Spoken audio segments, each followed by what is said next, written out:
Oke, halo guys. Jadi aku disuruh untuk bikin video untuk recap apa yang aku ajarin di BNCC selama 6 pertemuan dan sekaligus bahas mid project.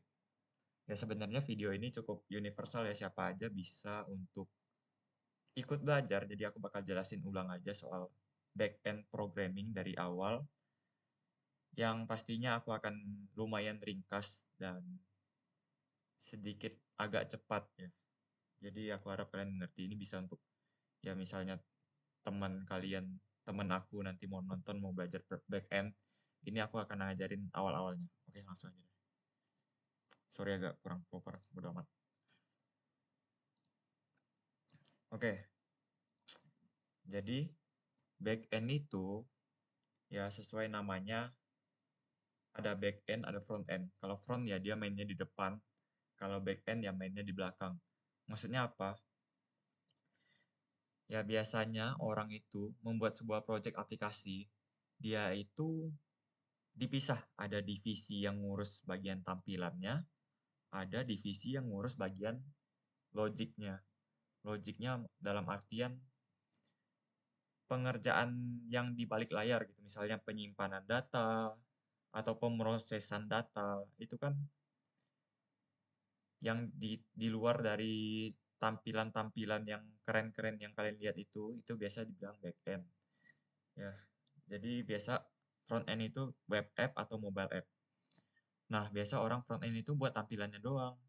Tampilannya doang, terus nanti dia tinggal pakai back end yang udah disiapin. Jadi ini biasanya dua project terpisah antara front end dan back end. Nah, detailnya gimana? Next. Nah, ibaratnya kalau front end itu, ibaratnya bangunannya atau tokonya gitu, tokonya. Sedangkan si back end-nya itu pelayan-pelayan di dalam tokonya. Jadi ibarat front end nih, kalian jadi arsitek gitu. Ya kalian rancang aja tokonya bentukannya mau gimana, interiornya mau gimana. Kan nggak ngurusin operasionalnya, kan nggak ngurusin kasirnya, pelayannya, dan ya gitu-gitu. Nah, si backend ini dia yang ngurusin itu, dia ngurusin operasionalnya, operasional dari aplikasinya gitu. Nah, kalau full stack ya dua-duanya. Ini istilah dari role. Nah, karena kita sekarang bakal lebih fokus ke basic website programming, kita agak dasar-dasar lah ya. Ini HTML, CSS, JavaScript ini adalah ya basic dari website. Kalau website itu ya HTML untuk kerangkanya, CSS untuk tampilannya, JavaScript untuk ya untuk interaktif lah, interaktif dalam artian dia ada misalnya berubah-berubah, nah itu diurus oleh JavaScript. Dan ini front end, HTML, CSS, JavaScript ini untuk ngurusin front end. Dan kita nggak bakal bahas itu karena kita ngomongin back end. Nah, kalau kita ngomongin back end, kita bakal sering dengar soal API. API ini apa? API ini ya kepanjangannya Application Programming Interface. Ini adalah untuk menghubungkan antara front end dan back end. Jadi misalnya si A dia bikin front end. Nah, si B bikin back end. Cara ngehubungin si front end dengan back end gimana? Kan dua aplikasi yang terpisah. Nah, itu lewat API. Jadi si back end itu dia ngebikin sebuah API. Dia bikin sebuah link yang kemudian si front end itu ngeakses data-data lewat si API, lewat si link yang disiapkan oleh si back end. Nih, kalau dalam contoh ini, nah, di sini dia ibaratkan si front end ini, dia tuh jadi customer, ya kan? Dia bisa bikin order, delivery order. Nah, si back end ini jadi chefnya, dia bergerak di balik layar gitu. Ya, di balik layar. Ya, dia kerja nggak di depan. Ya, dia sibuk urusin operasional bikin makanannya. Nah, si front end di depan, si back end di belakang. Siapa yang ngehubunginnya dong? Ya, dari back end ngirim ke front end itu gimana? Ya, dibikinlah sebuah waiter ini. Waiter ini ya API. Oke, misalnya, nah ini contoh API. Atau biasa orang bilang endpoint URL. Endpoint URL. Sebuah link. Kayak link website gitulah kan. Tapi link website ini, kalau dibuka, dia cuma ngasih kita data. Misalnya, link ini kalau dibuka dia cuma ngirim data. Nah, data inilah yang diambil si front end untuk ditampilkan. Jadi si front end dia nggak ngurus data sama sekali, dia cuma kayak manggil link yang udah disediakan si backend, dia dapat datanya, dia tampilin. Oke, udah gitu doang. Nah, si backend ya dia yang perlu nyiapin datanya, bikin database-nya, dan dia nentuin apa yang mau dikirim ke front end lewat API yang dibikin gitu. Ya, kalau aku ngomongin API itu artinya aku ngomongin link ini ya, link yang disediakan. Misalnya, aku contohin link ini kan link API sebutannya. Nah, kalau aku buka, dia bakal ngasih ini. Jadi, ini nggak ada tampilan HTML sama sekali, nggak ada HTML, CSS, JS, nggak ada tampilan apa-apa. Tapi cuma isinya teks doang. Teks dalam bentuk JSON, JavaScript Object Notation. Kalau bentukan gini nih, ada kurung kurawal, ya terus ada nama variabelnya titik dua, ini sebutannya ya katakanlah JSON. Ya intinya ini cuma teks untuk dibaca oleh front end. Ya, jadi front end bakal ngebaca ini. Terus ya dia bakal olah, maksud maksud olah ya dia bakal nentuin mau tampilannya bentuknya gimana gitu. Dia rangkai bagus-bagus lah begitu. Oke. Terus ya intinya begitulah ya. Misalnya teman kalian dia bikin misalnya kalian pengen bikin website yang menampilkan produk misalnya. Nah, aku contohkan hmm, misalnya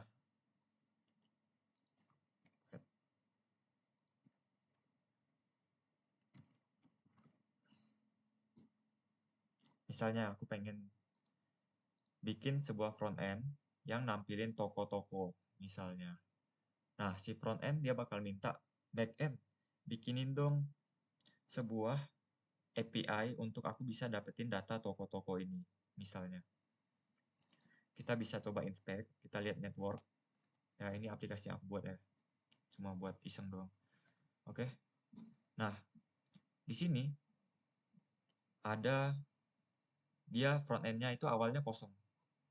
Dia cuma kayak kerangka-kerangka doang. Data ini dari mana? Data ini dikirim oleh si backend. Cara dia ambil dari backend gimana? Ya, si backend udah nyediain sebuah link. Link ini. Ya, kalau kita pencet ininya, terus ada respons kan. Ini headers. Nah, ini linknya. Link API-nya. Ya, jadi si backend tuh tugasnya ngebikin ini sebuah link. Ya, ini link website, link URL biasa. Ya, tapi kalau dibuka, dia cuma kayak nyediain data doang. Nah, si front end tugasnya itu. Dia ngebikin sebuah link yang kalau dibuka, dia tuh ngelakuin sesuatu. Entah itu ngirim data, atau ngubah data, ngapus data, ya gitu.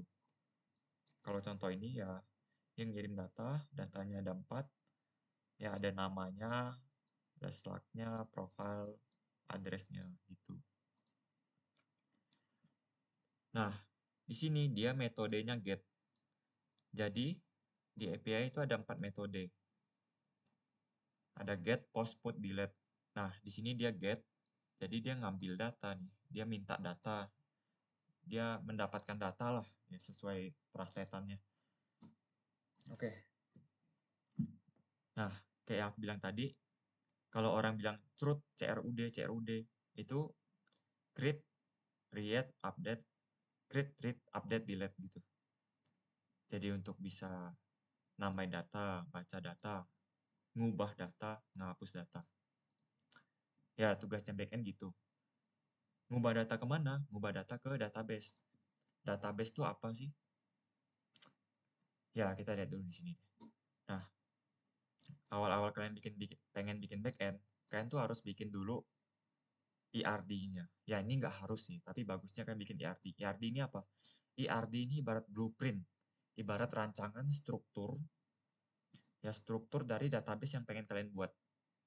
Misalnya untuk menyimpan ya kategori dan produk. Nah, di sini ada typo sedikit ya, abaikanlah. Nah, terus database ya tempat penyimpanannya. Kalau kalian bingung, database, apaan sih database? Database ya ibarat kalau kalian nulis buku. Nah, buku itu kan tempat kalian menyimpan ya tulisan-tulisan kalian kan, teks-teks kalian yang kemudian kalian nanti bisa baca ulang, kalian bisa ubah, ya kalian hapus gitu. Nah, ibarat database ya begitu. Kalau di konvensional ya, tradisional. Database ibarat buku, tempat kalian nyimpan nyimpan data kalian, nyimpan teks, nyimpan apapun lah. Ya nggak apapun sih, nyimpan data. Oke.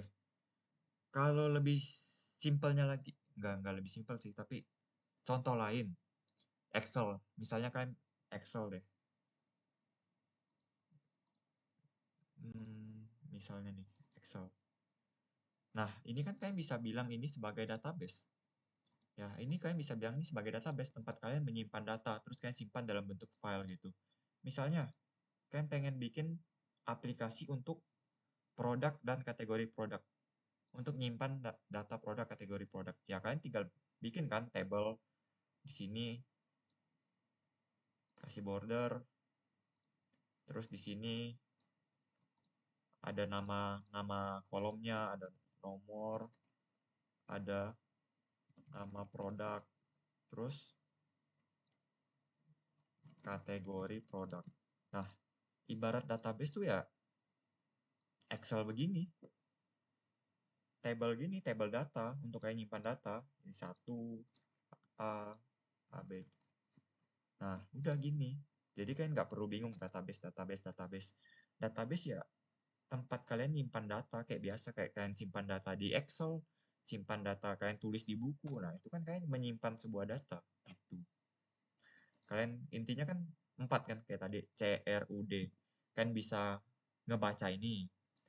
Kalian bisa ngenambahin data. Nih, nambahin data kedua. Terus kalian bisa ngubah data. Kayak ubah angka huruf B ini jadi kayak A, B, C. Terus kalian bisa hapus. Hapus. Ini hapus, hapus. Nah, intinya begitu. Kalau di database juga kurang lebih. Ya, CRUD tadi. Cuma ya ada sedikit lebih fitur-fitur kompleks lah. Yang kita belum akan bahas. Nah, tools yang dipakai ya of course XAMPP. Karena kita bakal pakai PHP, Laravel, MySQL. Ya kita pakai XAMPP. Bisa juga Laragon. Ya tapi XAMPP aja. Terus XAMPP ini buat untuk penyimpanan database di laptop kalian. Ibaratnya kalian bikin server penyimpanan data gitu.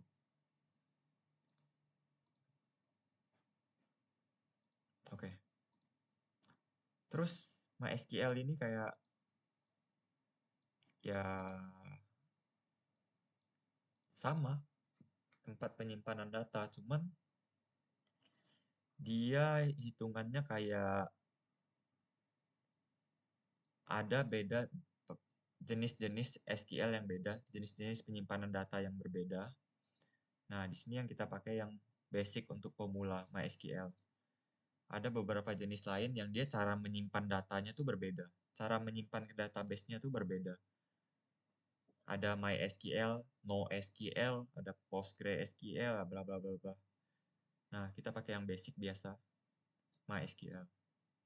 Terus untuk framework-nya, framework itu kayak bahasa pemrograman yang dia udah bungkus dengan baik. Ibaratnya kan kita ngoding bahasa programnya apa? PHP. Nah, terus PHP itu di-upgrade, bukan di-upgrade sih, maksudnya dia udah ngebikin untuk kita bisa mempermudah proses kita ngoding gitu. Jadi kita ngoding tuh nggak mentah-mentah banget. Nah, kita pakai Laravel ini. Ibaratnya shortcut-nya.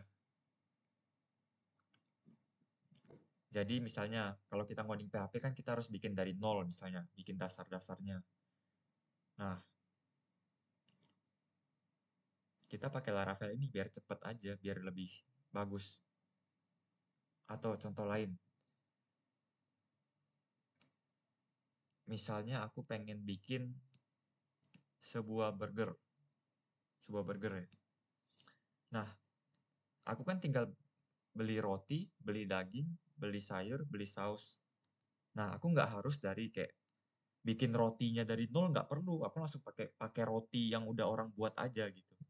Aku nggak harus bikin dagingnya dari nol. Aku nggak harus potong dulu ayam, potong sapi dulu, terus aku bikin jadi bentuk patty, nggak perlu. Aku langsung aja pakai yang buatan orang. Ya, ya begitu sih. Untuk menganalogikan PHP dan Laravel. Kalau PHP itu mentah, kalau Laravel dia udah sediakan tools-tools untuk mempermudah kita gitu. Terus, nah kenapa Laravel? Ya karena sangat mudah digunakan untuk pemula. Banyak juga tutorial-tutorial di YouTube dan Laravel itu PHP itu salah satu yang paling old ya. Nah, orang kadang ngejek-ngejek ya udah bodo amat. Intinya, kalau kalian bisa di satu tools, misalnya kalian bisa ngoding JS, kalian bisa ngoding Laravel, kalian bisa ngoding Golang. Kalau kalian mau pindah, itu nggak susah. Kenapa nggak susah? Karena ya logiknya mirip-mirip, cuma cara pengerjaannya aja yang beda. Cara penulisannya aja yang beda, tapi logikanya mirip-mirip. Nah, step simpelnya kalau bikin backend, kalau disimplifikasi ya pertama kita siapin dulu database-nya. Terus kita bikin endpoint URL-nya atau API-nya untuk bisa diakses si front-end. Terus baru kita coding logic curutnya, create, read, update, delete-nya. Atau sebutlah manipulasi data, dah sebutlah begitu. Pada rekomendasi belajar YouTube itu banyak banget ya, kalian sembarang nonton sekarang udah banyak banget. Jadi kalian nggak bisa alasan bahwa kalian nggak bisa belajar gitu. Ya kan udah tahu di YouTube tuh banyak videonya, tergantung kalian mau nonton apa enggak. Nah, di sini yang aku rekom ya, aku suka nonton yang dulu aku nonton ya kayak 4 tahun lalu ya si ini Sandika Galih ini, kalian nonton aja. Oke, udah harusnya gitu aja untuk pengenalan awal-awal soal backend itu gimana. Intinya kita tuh bikin sebuah backend itu kita bikin link, sebuah link begini yang kalau diakses itu ngirim apa? Memberikan data. Dah, intinya begitu. Nah, di sini aku bakal bikin kasus simpel aja untuk bisa ngebaca data, nambahin data, update data, delete data. Nah, aku bakal contohin dulu biar ya kalian agak ngerti dikit apa sih yang kalian buat waktu ngebikin backend. Nah, ini kan semua bikinan front end kan. Ini semua front end yang dia ngebungkus data-data yang ada ke bentuk-bentuk yang enak dilihat. Itu tugas front end. Tugas back end apa? Ya dia nyediain data ini. Misalnya aku tadi buka tuh. Ini kan bagian home kan. Dia ada data apa aja. Si front end minta. Si front end bilang, aku butuh data total partner, total client, total conversion, total commission. Nah, tolong dong bikinin aku link untuk aku bisa dapetin data-data ini. Dibikinkanlah sebuah link. Nih, kita bisa lihat sebuah link ini misalnya. Ini link API sebutannya, endpoint URL API, endpoint URL API. Kayak link website biasa yang kalau dibuka, nah ini ada autorisasi jadi nggak bisa sembarang ya.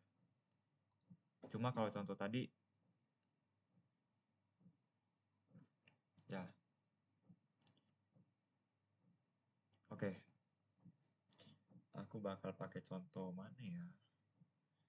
Ya udahlah, langsung aja deh. Aku nggak bisa contohin yang ini. Kasih contoh aja, misalnya ini partner. Yang produk aja. Nih, misalnya ketika aku buka ini, kan ini dia ada data kan, dia dapetin dulu datanya. Dapetin data, terus aku pengen nambahin data. Nah, nambahin data itu sama, aku tinggal manggil URL yang udah disiapin, misalnya tambahin dulu. Nih. Nah, apa yang terjadi? Ketika aku tekan simpan ini tadi, dia tuh ngirim ke backend. Ngirim ke backend lewat apa? Lewat link. Link yang udah disediain, link API-nya. Nah, ini. BTW, ntar deh. Nah, jadi ini link yang udah disiapin. Nah, tiap link tuh, dia tuh ada 4 metode berbeda. Ada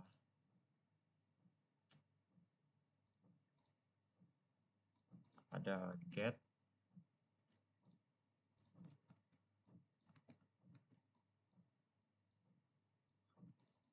ada post, ada put, ada delete. Nah, ketika kalian mengakses endpoint dari URL, dari API, di satu yang sama, misalnya satu link yang sama, misalnya link ini tadi, ini kan API-nya begini. Nih, ini bisa satu link ini, dia tuh bisa ada 4 metode. Ada metode get, ada push, ada put, ada delete. Di satu API ini. Nah, sesuai namanya, get ini untuk bisa untuk untuk dapetin data. Nah, kalau post ini untuk nambahin data. Kalau put ini untuk ngubah data. Kalau delete ini ada untuk ngehapus data. Sebenarnya ada satu lagi, put atau patch. Nah, ini sebenarnya sama aja ya. Put dengan patch nggak sama sih. Tapi ya fungsinya mirip-mirip lah. Jadi ya kita pakai 4 ini aja. Jadi, kalau tadi, nih, dia kan nggak akses ini. Dari mana dia tahu kalau aku pengen nambahin data? Ya dari metode ini. Aku juga ngirimin, aku pengen akses link ini dengan metode ini, dengan metode post. Nah, si backend baca, oh dia ngakses ini, link ini dengan metode post. Jadi, dia bakal ngejalanin codingan untuk menambahin data. Di sini kan ada payload. Nah, ketika aku tambahin ini, klik simpan, aku juga ngirimin tiga data ini ke dalam backendnya. Dalam di sini bentukannya payload ini, bentukannya JSON. Nah, di sini sebutannya request payload. Artinya, aku ngirim data ini ke dalam backend. Yang kemudian data ini dibaca si backend untuk ya dia nambahin ke database. Nah, baru dia respons berhasil gitu misalnya. Nah, kemudian ada update. Update misalnya aku ngubah nih ABC sembarangan. Oke. Terus aku simpan. Nah, di sini dia ngepanggil sebuah API lagi dengan metode put. Nah, dia kirimin payloadnya, aku pengen ngubah jadi bentukannya ini. ID-nya 7. Nah, si backend baca. Terus udah dia baca, baru dia jalanin ke database-nya. Dia ngubah data di database-nya. Udah gitu. Kalau aku delete, dia bakal manggil endpoint API juga. Nih, dia bakal manggil API ini. Delete ini baru dijalanin database-nya. Dijalanin backend, terus dikembaliin sukses. Udah gitu. Oke, dasar untuk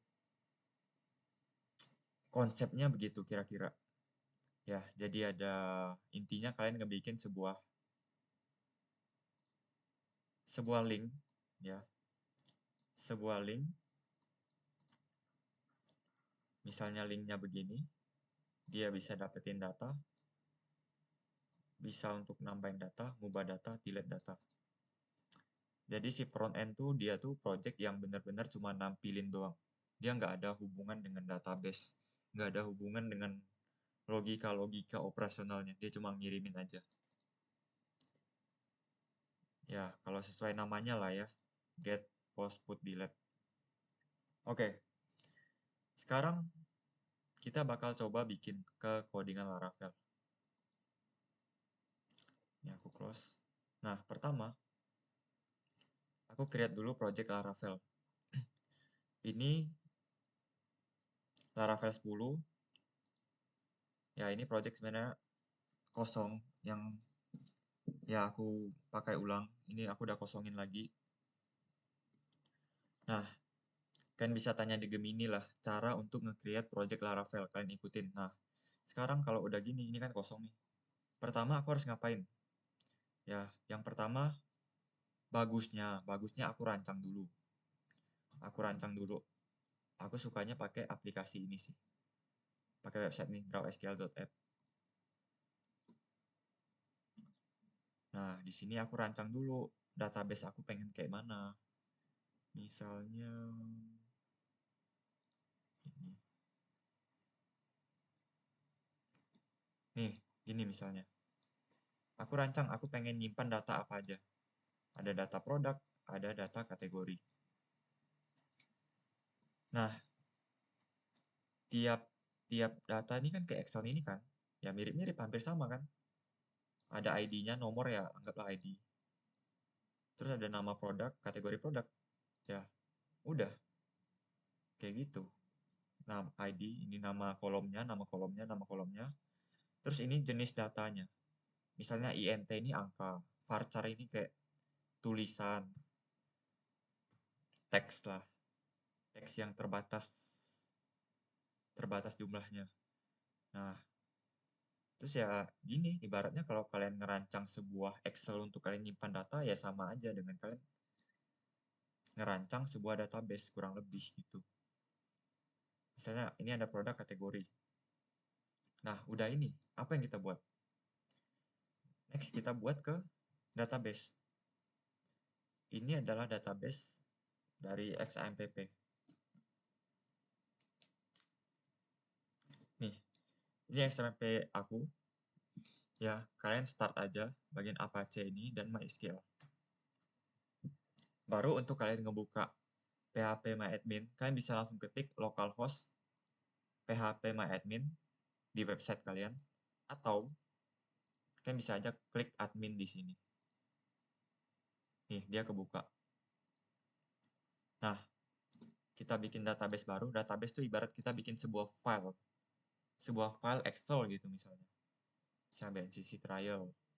Jadi aku bikin nama tempat penyimpanan data atau nama gudang lah istilahnya. Gudang data, penyimpanan data database. Namanya ini. Oke, buat. Nah, di sini kita bisa langsung dari sini.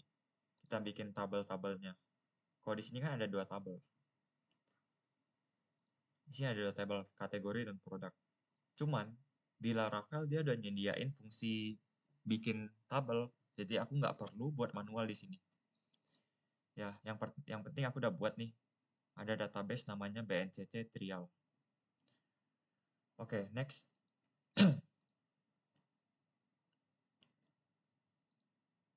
Next, di sini aku ngapain? Pertama, aku buka env-nya dulu. Env ini apa?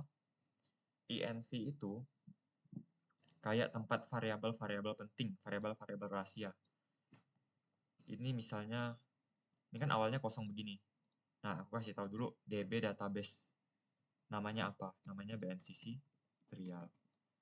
Nah, udah aku isi env ini, dia bakal otomatis ngehubungin project Laravel aku dengan database BNCC trial ini yang aku udah buat. Oke, next kita ngapain? Nah, di Laravel itu dia tuh kayak gini.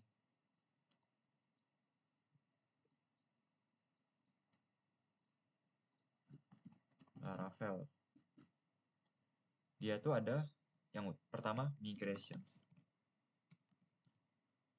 Untuk membuat table database di MySQL. Ya, yang utama pertama migrations. Ya, ini yang pertama kalian perlu buat. Terus ada model. Oh.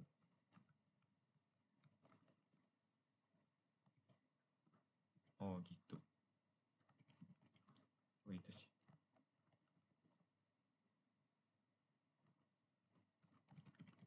Model untuk menghubungkan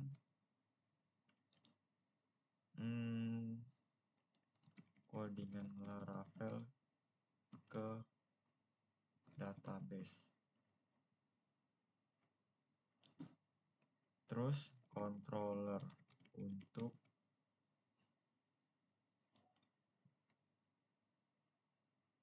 mengatur logika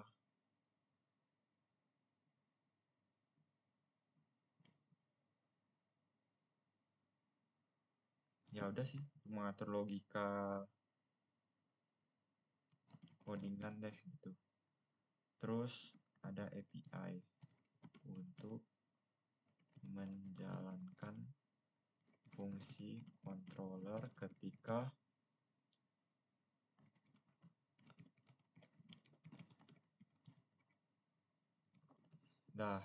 intinya ini ya. Jadi kalau kalian pengen bikin backend ya kebanyakan tuh ya mirip-mirip lah ya. Ada migration ini, terus ada model ini, atau kadang orang tuh sebutnya ORM, Object Relation Mapping,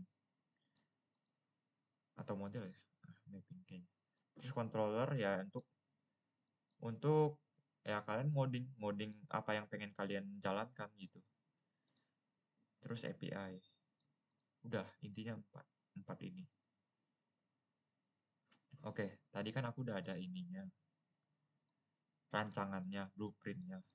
Nah, pertama aku harus buat di migrationnya. Di migration ini aku bisa langsung kayak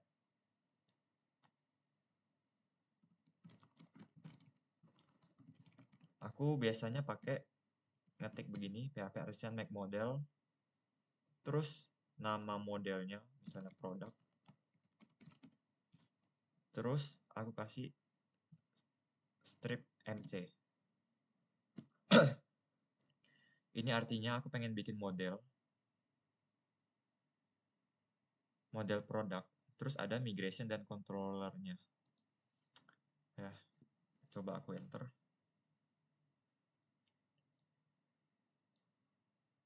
Nah, oke, dia udah bikinin migration model dengan controllernya.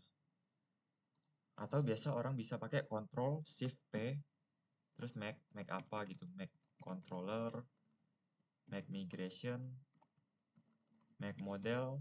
Nah, cuma kalau itu perlu satu-satu kan, jadi aku ada ketikannya sendiri biar langsung otomatis aja ya. Kayak tadi ini PHP artisan make model product /mc.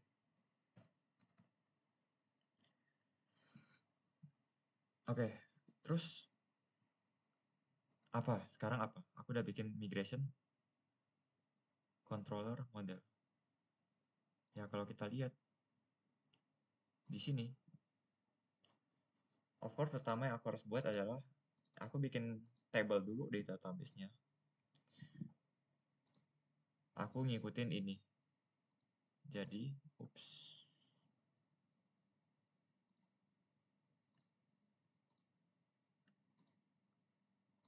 pertama aku bikin dulu migration-nya.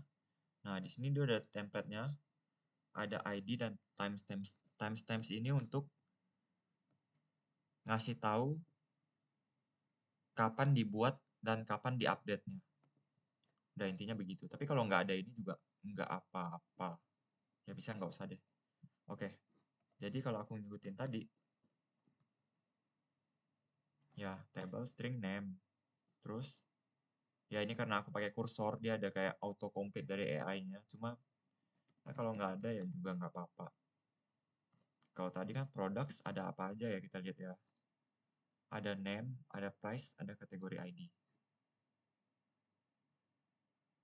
Ah, ya udah deh, nanti deh. Hmm. Oke, sorry, lanjut. Nah, misalnya aku pengen bikin produk dengan kategori ini. Ya, dia ada terhubung oleh sebuah, ya kalian bisa pelajari nanti foreign key sebutannya. Cuman ya, biar cepet, kita ikutin ini dulu deh, integer. Atau langsung foreign. Nah, tab int dulu, table, int, interface. Oke, udah. Nah, di sini aku ngelakuin kesalahan. Kesalahannya apa? Ketika aku ngebuat sebuah table database, aku harus bikin dulu dari kategori ini. Baru aku bisa bikin si produk ini. Kenapa? Karena si produk ini ada manggil si kategori. Kan dia ada manggil per data produk ini, ada manggil kategori ID. Jadi otomatis harus ada kategori ID dulu dong di sini. Data kategori harus ada dulu. Baru aku bisa bikin ini. Nah, gimana? Ya, sekarang aku bikin dulu juga PHP Artisan make model kategori. Oke, aku udah bikin. Ini harusnya nanti akan error, tapi nanti lah. Sini, udah. Oke, sekarang aku udah bikin ininya. Untuk migrationsnya. Ini fungsinya untuk ngebikin sebuah table products di database aku. Yang isi kolomnya ada ini aja. Nah, sekarang aku coba jalanin codingan migrationsnya. Caranya PHP artisan migrate fresh. Nah, di sini error. Kayak yang tadi aku udah bilang, aku ngelakuin sebuah kesalahan adalah aku bikin produk dulu, baru aku bikin si kategorinya. Karena si produk ini, dia tuh ada ngemanggil, ngehubungin ke tabel kategori, sedangkan tabel kategorinya belum ada. Ya, jadi cara fixnya gimana? Di sini, aku tinggal rename aja. Rename ke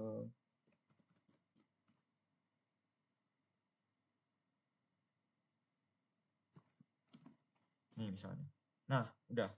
Harusnya sekarang udah bisa. Nah, udah jalan. Apa yang terjadi? Yang terjadi adalah ketika aku ngelakuin migration ini, dia ngejalanin dari atas ke bawah. Dari atas ke bawah. Jadi, tadi kan kategoris harus ada duluan sebelum produk. Karena si produk ada yang manggil si kategoris. Ya. Jadi karena tadi produknya di atasnya kategoris, jadi produknya error karena kategorisnya belum kebuat. Karena dia jalanin dari atas ke bawah. Nah, urutan dari atas ke bawah ini sesuai dari penamaannya. Jadi kalau misalnya aku pengen bikin ini ke atas si create products ini, aku tinggal rename dia, rename untuk bikin ya kayak diurutin berdasarkan teks yang paling kecil gitu misalnya. Ya kalau di sini kan tadi kan ya aku ganti waktunya kan. Ya ibaratnya kalian nomor absen lah. Ya misalnya dari Andi, Budi,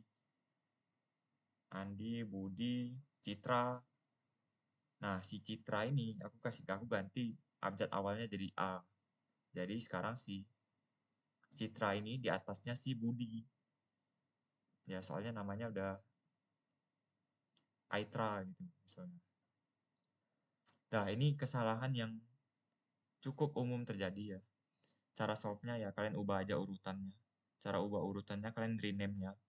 Rename yang pengen kalian naikin atau turunin. Karena dia sortir berdasarkan teksnya. Oke, gitu. Kita udah bikin nih produk kategori. Sekarang di database kita udah muncul database di sini. Nah, ini kan tadi masih kosong. Sekarang kalau aku refresh, udah muncul categories dan products. Nah, migration dan personal access token ini apa? Ini kalian abaikan aja. Karena ini default dari Laravel-nya. Aku juga nggak tahu nih fungsinya apa karena nggak pernah dipakai juga. Tapi ini anggaplah pajangan aja. Ya udah. Sekarang aku udah bikin 2 tabel. Kalau kita lihat products, nih dia ada kolom-kolomnya kan. Kayak tadi, kayak Excel tadi. Ya aku bisa kayak nambahin data, tambahkan data. 1 A 1. Nah, di sini belum ada, jadi nggak bisa gitu. Udah, oke, intinya gitu. Nah, sekarang migrasinya udah jadi, database-nya udah jadi. Sekarang apa yang aku buat? Yang aku buat adalah models-nya. Models-nya adalah untuk ngehubungin si database aku dengan codingan di controllernya.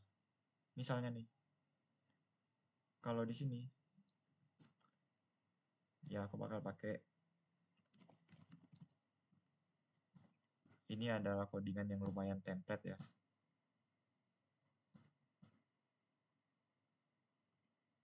Sini destroy, dah.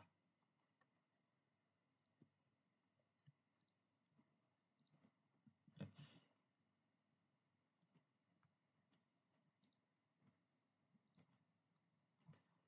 Nah, di sini untuk aku bisa ngeakses data di database-nya, aku pakai si model ini. Si model. Nah, ini codingan yang template ya untuk CRUD, tapi ini yang basic banget.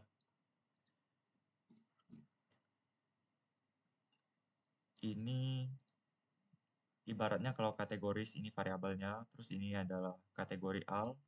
Ini ibarat kalian panggil model kategori, yang model itu langsung nusuk ke dalam si tabelnya, tabel kategori. Ya si model ini masuk ke dalam si tabel kategoris ini. Terus titik dua al untuk misalnya dapetin semua data. Udah gitu ada create juga. Si model ini untuk memudahkan kalian lah. Atau ini sebutannya eloquent kalau di Laravel. Atau bahasa umumnya lagi ORM. Ya jadi untuk mempermudah kalian. Udah ini. Nah, aku udah bikin codingannya. Ini logic codingannya. Terus cara si frontend ngakses fungsi ini gimana? Ya lewat API. Tapi sebelum itu kan ininya nggak boleh kosong. Si kategori itu ada model itu ada syaratnya. Syaratnya adalah kan isi ini. Ini untuk relasinya. Public function product ini untuk relasinya. Terus protected variable ini wajib. Atau kadang orang pakai guarded terus dikosongin. Protected variable ini kalian sesuaikan aja dengan isi kolom di database-nya. Kalau ini kan ada name doang. Ya udah isi name aja. Nah, di sini name. Kalau di product. Nah, artinya apa? Artinya variable ini lewat model ini kalian bisa ngubah data apa aja. Apa aja data yang boleh diubah, ditambahkan. Misalnya ada name, price, kategori ID. Udah gitu. Udah, ini cukup template ya codingannya.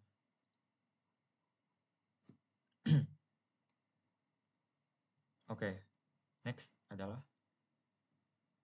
aku bikin API-nya. Sekarang aku udah siap nih codingannya. Codingannya udah siap. Sekarang aku bikin sebuah jembatan, sebuah link, sebuah lokasi untuk si front end bisa akses. Letaknya ada di routes terus API.php. Nah, di sini aku import. Nggak perlu sih. Boleh. Nah, aku bikin ini. ada get, kayak yang tadi aku udah jelasin, ada get, ada post, ada put, ada delete. Nah, di sini get-nya ada dua. Ini satunya untuk get semua kategori, satunya untuk get sesuai ID. Nah, apa yang terjadi? Jadi ketika si front end dia ngakses link kategoris ini dengan metode get, dia bakal jalanin function index di dalam controller kategori ini. Ya, jadi kategori controller itu tempat kita ngebikin function-function yang kemudian diakses lewat yang bakal dijalanin ketika API-nya dipanggil gitu. Ketika linknya diakses. Misalnya ketika diakses kategoris ini, dia bakal jalanin function index. Dia bakal jalanin ini, dia ngebalikin datanya. Udah.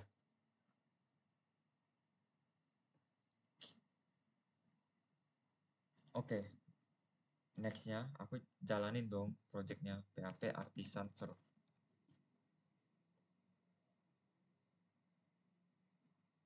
Nah, sekarang aku control klik aja. Nah, di sini, ini tampilan default-nya ya. Ini kayak abaikan aja. Harusnya API slash categories. Nah, dia ngembaliin kosong. Karena aku belum bikin apa-apa. Karena belum ada data. Dia ngedapetin data, tapi belum ada data. Jadi dia ngembaliin kosong. Nah, apa yang terjadi ketika aku akses link ini? Dia bakal masuk ke api.php ini. Dia lihat linknya cocok dengan yang mana. Oh, cocok dengan yang ini. Ya, get, terus ini. Ya, baru dia jalanin index ini. Function index. Gitu. Oke. Next-nya apa? Ya. Sebenarnya ini udah jadi. Udah jadi. Ya. Ya, kita tesnya di Postman.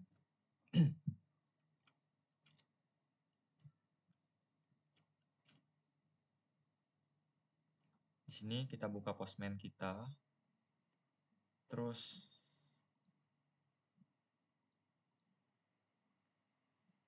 kita bikin sebuah collection, sebuah inilah, create blank collection atau REST API Basics.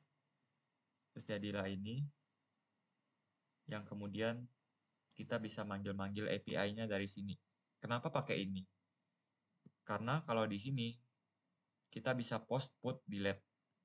Ya, kalau get mah kita bisa langsung buka kan. Kita bisa langsung buka di website kita. Tapi kalau post itu kita harus sambil ngirim data. Jadi kita nggak bisa lewat situ. Misalnya di sini kan tadi kategoris.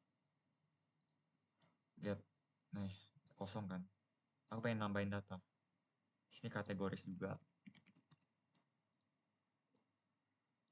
Nah, di sini aku kirim dulu. Aku mau kirim data apa nih? Ya, name. Kategori makanan misalnya. Nah, aku ngirim ke link ini, ke backend-nya, data name ini. Baru, pas aku send, oh, di sini kita baca aja errornya apa. Nggak ada created add, updated add. Karena di migration kita nggak pakai timestamp false. Ya, table timestamps. Cuma karena aku males ngereset database aku, ini kalau kalian kena error begini, kalian nggak pakai timestamps, di modelnya kalian harus nambahin sebuah codingan. Codingannya adalah tag timestamps false.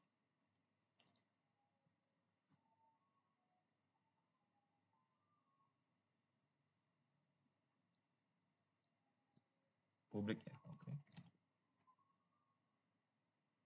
Oke, publik timestamps false. Agar dia tuh nggak secara otomatis ngirimin timestamps-nya. Coba tes lagi. Nah, udah berhasil. Sekarang aku udah berhasil nambahin data. Aku kirim sebuah data ke dalam link ini, link API yang aku udah buat. Terus aku kirimin namanya mau apa, namanya apa. Baru aku coba get lagi, datanya harusnya udah ada. Udah ada satu data di sini. Nah, ini ibaratnya kalian tuh di Excel kan, di Excel kalian tuh.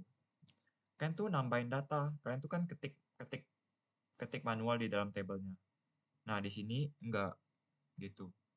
Kan untuk nambahin data kalian harus ngelewat API ini.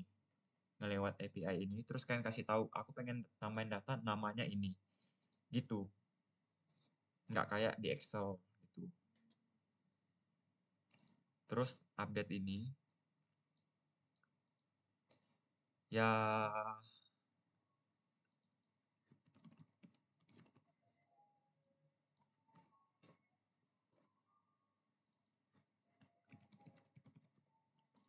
sama kayak kayak post tadi, cuma kayak aku harus nambahin slash ID berapa yang pengen aku ubah, terus ubahnya jadi apa gitu. Misalnya kalau ini kan name minuman. Oke, sekarang tadi kan makanan, ID 1 makanan, aku ubah dia jadi minuman. Sekarang kalau aku get ulang, dia berubah, udah jadi minuman, udah gitu. Nah, kalau di sini aku ngasih tahu aku pengen metodenya delete, terus kategoris ID ke 1. Kalau aku send,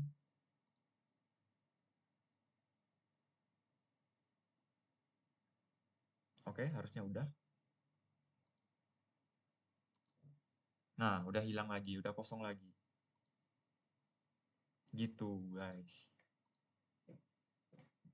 Nah, basic truth udah harusnya sampai kayak gini doang.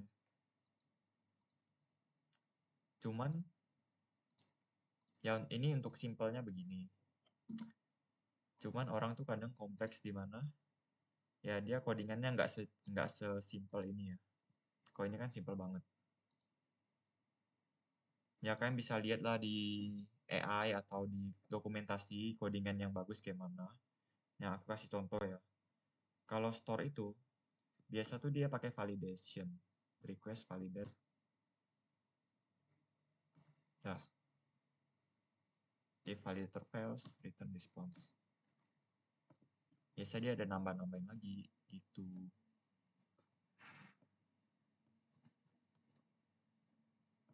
Di sini. Nah, ups. Ya udah sih langsung aja sih begini. Request validate, ini nggak perlu deh. Untuk validasi, terus ya update juga dikasih validasi biasanya. Ya nggak sesederhana ini biasanya. Tapi ini untuk contoh untuk di awal beginilah dia. Codingan yang lumayan template. Ya kalau kalian udah paham sampai sini, sisanya ya kalian bisa explore sendiri lewat AI. Tapi inti dari membuat backend ya ini udah jadi sebuah backend yang sangat sederhana untuk pemula. Gitu. Hmm, kira-kira aku perlu bahas apa lagi ya?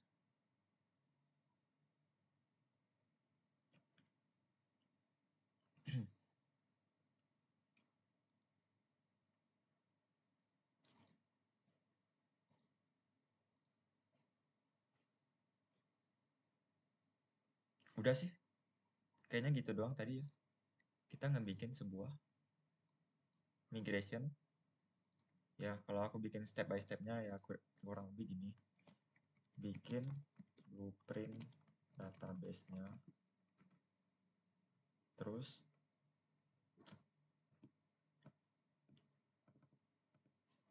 bikin project Laravel-nya. Terus bikin database-nya di PHP MyAdmin atau biasa orang pakai yang lain dari PHP MyAdmin bisa juga. Nah, udah bisa kalau sampai situ masukin nama database ke .env filenya.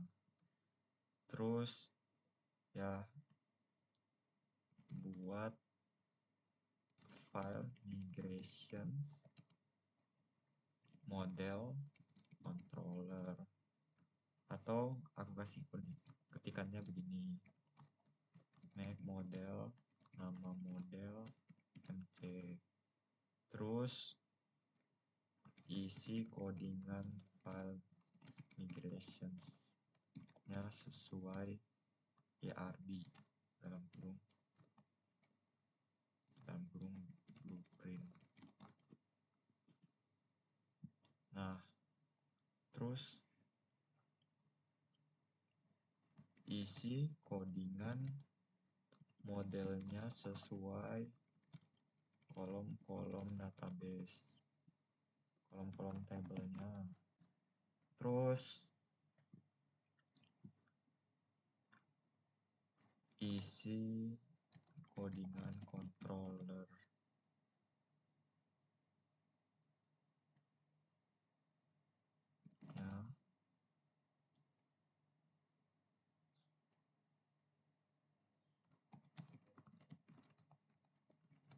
ya udah. Terus kalian buat endpoint URL di api.php untuk jalanin kok fungsi di controller ketika link.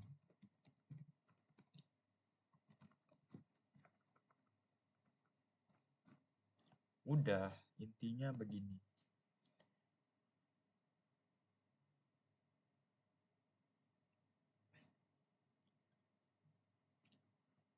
Udah sederhana kalau ketika kalian membuat backend yang sederhana untuk pemula, untuk kalian belajar, kira-kira begini. Ini sebenarnya ya garis besarnya lah ya. Sisanya kan bisa tanya-tanya AI untuk detailnya gimana. Misalnya, buatkan saya codingan controller untuk aplikasi toko yang ingin saya buat. Nah, ntar dia buatin. Yang pasti, kalau kalian paham konsep ini, ya sisanya nanti akan kalian pelajari seiring berjalannya waktu. Udah, gitu guys. Intinya gini, seberapa kompleks sebuah backend-nya itu ditentukan dari jumlah tabelnya dan banyak relasinya. Misalnya nih, aku kasih contoh.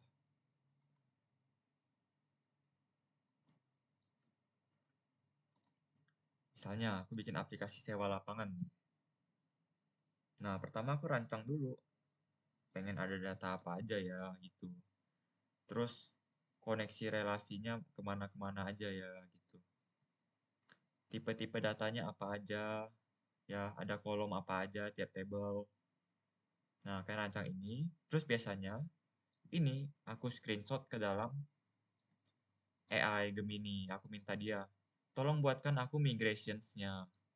Udah buatkan migrations-nya, aku minta dia buatkan aku modelnya gitu. Terus udah buatkan modelnya. Ini kan pertama migrationsnya dulu, terus habis itu modelnya. Terus udah buat modelnya, buat controllernya. Habis buat controllernya, ya aku tinggal masukin ke dalam api.php aku gitu. Masukin ke API PHP untuk ngejalanin functionnya. Udah begitu guys.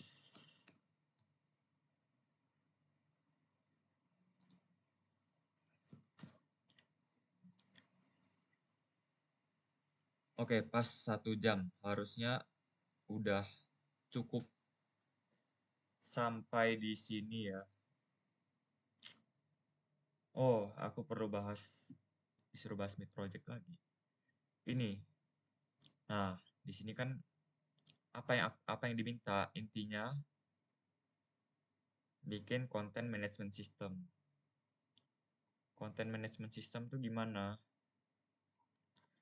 Itu seperti dashboard, tapi kayak nggak bikin dashboard, nggak bikin tampilannya, cukup bikin kayak tadi, kayak yang aku bikin tadi, itu sebenarnya udah kalau kalian ngikutin ini, itu udah bikin mid project kalian. Udah selesai. Tinggal kalian tambahin satu table lagi. Ya tambahin hal kayak user, table user, udah selesai. Ya kalian bikin apapun lah, apapun terserah. Ya, intinya kalian bikin sebuah backend, ada berapa? Kalau ini kan 2 table doang kan. Ya kalian bikin 3 table, 4 table, terus ada CRUD-nya. Kalau di sini produk aku belum ada aku isi, tapi harusnya mirip-mirip aja. Bikin modelnya, terus kalian lengkapin lah ininya. Ya udah gitu doang sih.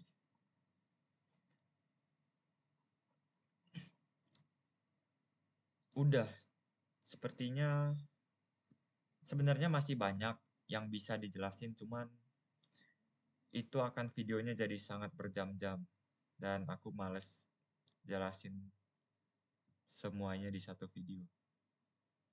Pokoknya cukup sampai sini untuk aku meringkas pembuatan backend dan konsep-konsepnya untuk pemula yang masih project-project sederhana. Ya udah deh.